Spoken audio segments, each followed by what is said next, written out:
శివశక్తికి అమ్మవారు ఎక్కడ వస్తారు ఫస్ట్? దానికి కూడా సపరేట్‌గా పూజలు చేస్తే అలా వస్తదని తెలుసు. తెలుసు కానీ నీకు అట్లా రాదా? అంటే నేను ఇప్పటి వరకు నాకు ఇప్పుడిప్పుడు ఎలా అయితే ఇష్యూ అయిందో దాని తర్వాతనే నేను ఇవన్నీ తెలుసుకున్నా. అంతకుముందు నాకు ఏమి తెలీదు. అంతకుముందు నీకు అమ్మవారు ఏ ఏజ్లో వచ్చిందిరా? 14 ఇయర్స్‌లో వచ్చింది. 14 అప్పుడు నేను 9th క్లాస్ చదువుతుండే. అంటే అమ్మవారు రావడం అంటే ఎట్లా వచ్చింది ఫస్ట్? ఇప్పుడు అమ్మవారు రావడం అంటే కొంతమందికి టెంపుల్స్కి వెళ్ళగానే వెళ్ళిన పౌర్ణమి రోజు టెంపుల్కి వెళ్ళినా కానీ అప్పుడు అలా ఏం అనిపించలేదు. నైట్ 1 కల్లా వచ్చింది. రాత్రి 1 గంట రాత్రి 1 గంట కల్లా అప్పుడు పౌర్ణమి స్టార్ట్ అయింది. ఆ టైంకి వచ్చింది. అంటే ఇప్పుడు వచ్చినప్పుడు నీకు ఏమైనా గుర్తుందా?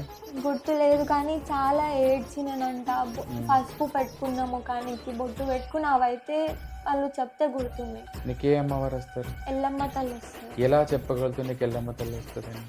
అమ్మవారి యొక్క రూపం నాకు కళ్ళలో కనిపించింది.